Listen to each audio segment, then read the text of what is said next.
Hello दोस्तों, मैं आपका दोस्त एस एम रावल एक बार फिर व्याकरण की क्लास लेकर के दोस्तों उपस्थित हो गया हूँ। और दोस्तों, जैसा कि हमारी व्याकरण की क्लास चल रही है, समास हमारा टॉपिक चल रहा है और तो तत्पुरुष समास हम पढ़ रहे थे।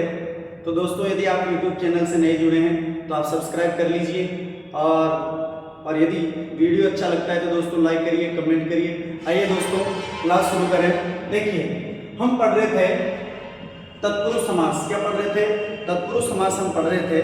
और तत्पुरुष समास में हम तत्पुरुष समास का जो पहला भेद है, लुप्त कारक चिन्ह तत्पुरुष, जैसा कि यहाँ लिखा हुआ है लुप्त कारक चिन्ह तत्पुरुष समास लिखा हुआ है, जो हम पढ़ रहे थे लुप्त कारक चिन्ह तत्पुरुष समास हम पढ़ रहे थे दोस्तों। और लुप्त कारक चिन्ह तत्पुरुष समास का पहला भेद कौन सा? करण तत्पुरुष, करण। उसके बाद अपन ने पढ़ लिया था अपादान, और इसके वो क्या नाम है, 4 हमने उस समय कर लिए थे। आज हम शुरुआत करते हैं कहाँ से? संबंध तत्पुरुष से। कहाँ से शुरुआत करते हैं दोस्तों? संबंध तत्पुरुष से करते हैं। आज मैंने थोड़ा सा पैटर्न बदला है। पैटर्न इस वजह से बदला है कि क्या होता है दोस्तों, लिखने में भी क्या होता है, समय लगता है। तो मैं चाहता हूँ कि आपको समय कम लगे और आपका भी समय बचे। देखो, तैयारी का दौर है, ठीक है दोस्तों। फिर भी मैं कोशिश करता हूँ। दूसरी बात क्या होता है कि जब लिखते हैं बोर्ड पर तो फिर क्या होता है कि बच्चे बेचारे नोट्स नहीं बना पाते।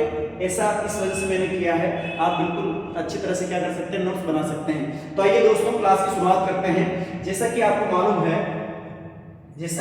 मालूम है कि संबंध तत्पुरुष का कारक चिन्ह होता है क्या?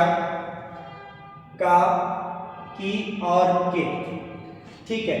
तो क्या होता है कि संबंध तत्पुरुष समास के जो उदाहरण होते हैं, संबंध तत्पुरुष समास के जो उदाहरण होते हैं, उन उदाहरणों का जब हम क्या करते हैं, समास विग्रह करते हैं, तो कारक चिन्ह लिख देते हैं। और जब क्या नाम है उनका शब्दों को समेटते हैं, यही कह दो कि सामासिक पद का निर्माण जब हम करते हैं तो कारक चिन्हों का क्या हो जाता है, लोप हो जाता है। जैसा कि देखिए, यहाँ बात करते हैं, अपने पास शब्द लिखा हुआ है।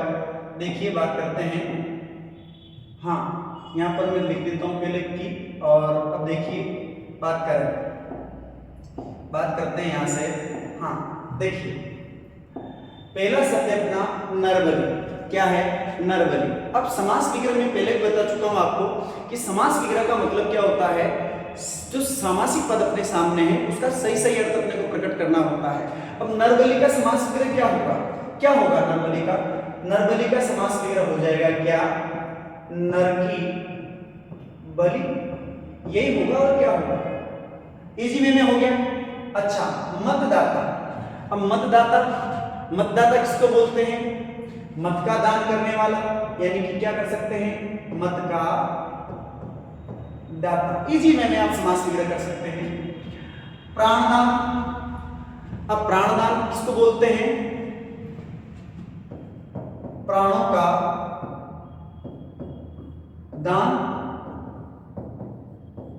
वही प्राणदान होगा। ठीक है। नगर सेठ किसको बोलते हैं? नगर का सेठ। मंत्री परिषद। अब ये शब्द एक ऐसा शब्द है जो कंफ्यूज करता है। मंत्री परिषद, मंत्रियों की परिषद की, या फिर मंत्रियों के लिए परिषद? क्या करोगे आप? मंत्री परिषद क्या करोगे?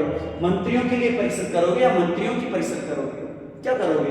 ये ऐसे शब्द हैं जो कंफ्यूज करते हैं, और इन्हीं शब्दों पर हमें क्या करना होता है दोस्तों, विचार करना होता है।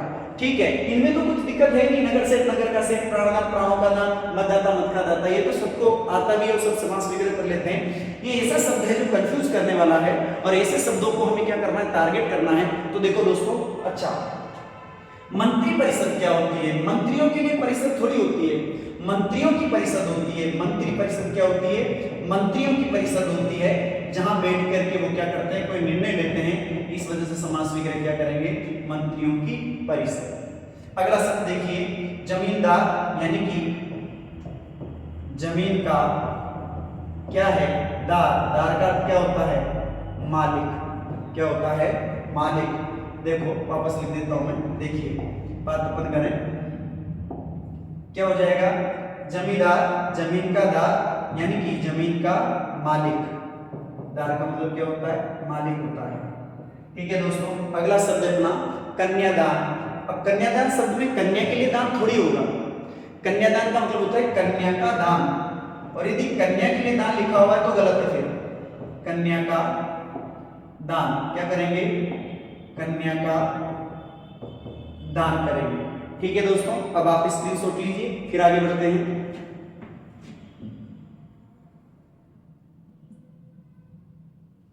अच्छा दोस्तों, आप स्क्रीनशॉट ले लिया होगा, आगे चलते हैं। देखिए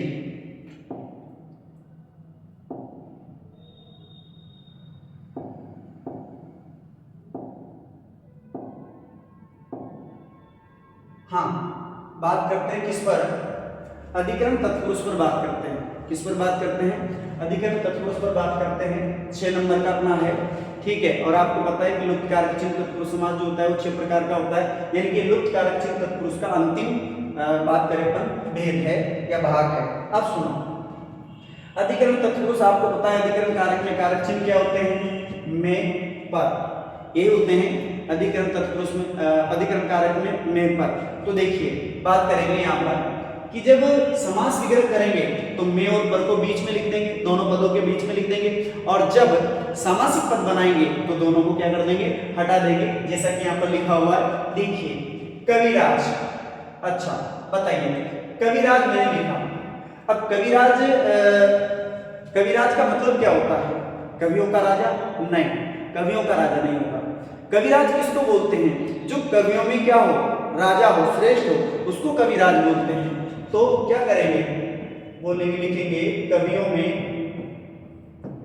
में राजा, कविराज हो।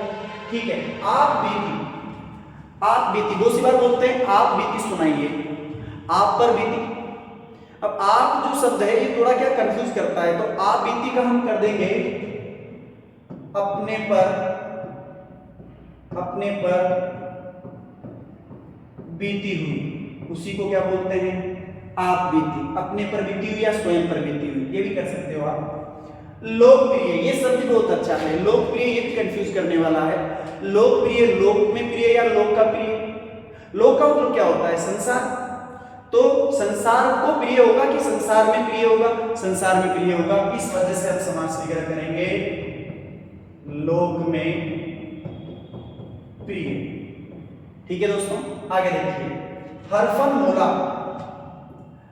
हरफन, फन का मतलब होता है कला, में मोला, हरफन मोला। अच्छा, मुनि श्रेष्ठ, मुनियों में क्या होगा, श्रेष्ठ। कानाफूसी, अब कानाफूसी का मतलब क्या होता है कि वे तो कानाफूसी कर रहे हैं, कानाफूसी कर रहे हैं मतलब कानों में फुसफुसाहट, एक दूसरे के कान में कुछ बोल रहे हैं, तो कानाफूसी का मतलब क्या हो जाएगा, कान में फुसफुसाहट। ठीक है। देशाटन, देशाटन का मतलब क्या होता है, देश में अटन, अटन का मतलब क्या होता है, घूमना। देशाटन किसको बोलते हैं, देश में घूमना देशाटन कहलाता है। तीर्थाटन, तीर्थाटन मतलब तीर्थ यात्रा करना, तीर्थों पर घूमना, तो क्या कर देंगे, तीर्थों में अटन। ठीक है। फिर है देवाश्रित, देवाश्रित, देव पर आश्रित। जी में कहां दिक्कत आ रही है, देखिए, देव पर आश्रित। ठीक है दोस्तों, स्क्रीनशॉट लीजिए, आगे बढ़ते हैं। अच्छा दोस्तों, देखिए आगे बढ़ते हैं यहां से। इसके बाद बात करते हैं तत्पुरुष समास का जो दूसरा वेद है उसका नाम है अलुक तत्पुरुष समास। और अलुक तत्पुरुष समास की यदि अपन परिभाषा की बात करें तो जिस समास में पहले शब्द के बाद कारक चिन्ह किसी न किसी रूप में क्या रहता है, विद्यमान रहता है। अलुक का मतलब होता है जो लुप्त नहीं होता, जो दिखाई देता है। ठीक है, अलुक का मतलब क्या होता है, जो दिखाई देता है, जो लुप्त नहीं होता है। तो परिभाषा क्या है, जिस समास में पहले शब्द के बाद कारक चिन्ह किसी न किसी रूप में विद्यमान रहता है। कैसे रहता है, देखिए, एक शब्द लिखा हुआ है मृत्युंजय, क्या लिखा हुआ है? मृत्युंजय। अब वैसे तो समास विग्रह इसका क्या हो जाएगा, इसमें दो पद हैं, देखिए एक पद तो है इसमें मृत्यु और दूसरा है जय।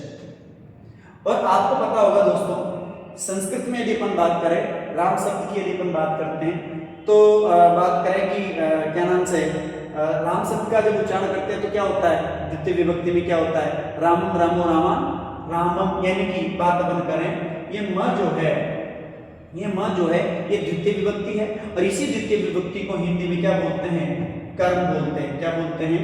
कर्म बोलते हैं। यानी कि मैं ये कह सकता हूं कि एक तरह से ये जो बिंदी यहाँ पर लगी हुई है, ये बिंदी जो लगी हुई है एक कारक चिन्ह है। कौन सा है? कारक चिन्ह है। और कारक चिन्ह कौन सा? को। क्या है भाई? को। तो समास विग्रह क्या कर देंगे? समास विग्रह करेंगे मृत्यु को जय करने वाला। ठीक है, हाँ, ये बिंदी जो है ये म है और संस्कृत में क्या होता है कि जैसे राम शब्द होता है ना, रामम रामो रामा, तो म जो है वो द्वितीय विभक्ति में आता है और हिंदी में वो म क्या है, द्वितीय विभक्ति, यानी कि कर्म तत्पुरुष हो जाता है, कर्म हो जाता है, एक तरह से कह देंगे कर्म कारक हो जाता है। अब देखिए धनंजय, इसका मतलब एक पद तो यहाँ पर क्या है, धनम, दूसरा क्या है, जय, और ये म जो है एक कारक चिन्ह के रूप में आ रहा है। किसके रूप में आ रहा है? कारक चिन्ह के रूप में आ रहा है। और कारक चिन्ह भी कौन सा कारक होगा? कर्म तत्पुरुष के रूप में, और कर्म तत्पुरुष की कारक विभक्ति क्या है? को। यानी कि हमें इसका समास विग्रह करते समय क्या करना है? बीच में को लगाना है। क्या करना है? बीच में को लगाना है। यानी कि इसका समास विग्रह कर देंगे धन को जय करने वाला। ठीक है दोस्तों, देखिए इधर देखिए अगला शब्द क्या है? ठेकेदार। क्या है? ठेकेदार। जबकि शब्द तो ये होना चाहिए था ठेका, दूसरा होना चाहिए दार। ठेक के क्यों आ रहा है? के इस वजह से आ रहा है क्योंकि का की के संबंध तत्पुरुष है। संबंध तत्पुरुष है ना, या यूं कह सकते हो कि संबंध कारक है इसमें, सॉरी संबंध कारक है, का की के संबंध कारक में आता है। तो इसका समास विग्रह यदि जब आप करोगे, यानी कि यहाँ पर एक के जो है कारक चिन्ह के रूप में आ रहा है। किस रूप में आ रहा है? कारक चिन्ह के रूप में आ रहा है। इस वजह से समास कौन सा हो रहा है? अलुक तत्पुरुष हो रहा है। तो क्या कर देंगे समास विग्रह? देखिए समास विग्रह करेंगे ठेके का दार, दार यानी मालिक। ठीक है, काकी की उटपटांग, उटपटांग। देखिए अभी प जो है, जबकि यहाँ दो शब्द होनी चाहिए, ऊंट और दूसरा टांग होना चाहिए था, लेकिन ये प बीच में जोड़ा और प से मतलब है पर, में पर अधिकरण कारक। तो इसका समास विग्रह क्या करेंगे? देखिए यहां पर लिखेंगे, यहां लिख देंगे ऊंट पर टांग, यानी कि बेतुक की बात जिसे अपन बोलते हैं। मनसिज, मनसिज। अब ये सी जो है ये भी कारक के रूप में आ रहा है, सी।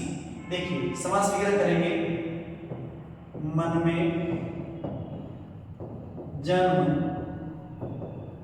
लेने वाला, ये मनसिज हो गया। इस तरह से दोस्तों क्या कर सकते हैं, अलुक तत्पुरुष समास जो होता है इसका समास विग्रह किया जाता है। पहचान में आपको बता चुका हूं कि प्रथम पद के बाद, प्रथम शब्द के बाद क्या होता है? कारक चिन्ह किसी ना किसी रूप में विद्यमान रहता है। जैसा यहाँ पर बिंदी के रूप में आ रहा है, बिंदी के रूप में आ रहा है, के रूप में आ रहा है, यहाँ पर प के रूप में, यहाँ पर सी के रूप में। तो दोस्तों आज की क्लास यही समाप्त करते हैं। क्लास यदि आपको अच्छी लगी है तो दोस्तों आप लाइक करिए, कमेंट करिए और ज्यादा से ज्यादा शेयर करिए दोस्तों। और बिल्कुल आप मेरे यूट्यूब चैनल से जुड़े रहिए दोस्तों, ताकि आपको इसी तरह की क्लासें निरंतर मिलती रहे। जय हिंद, जय भारत।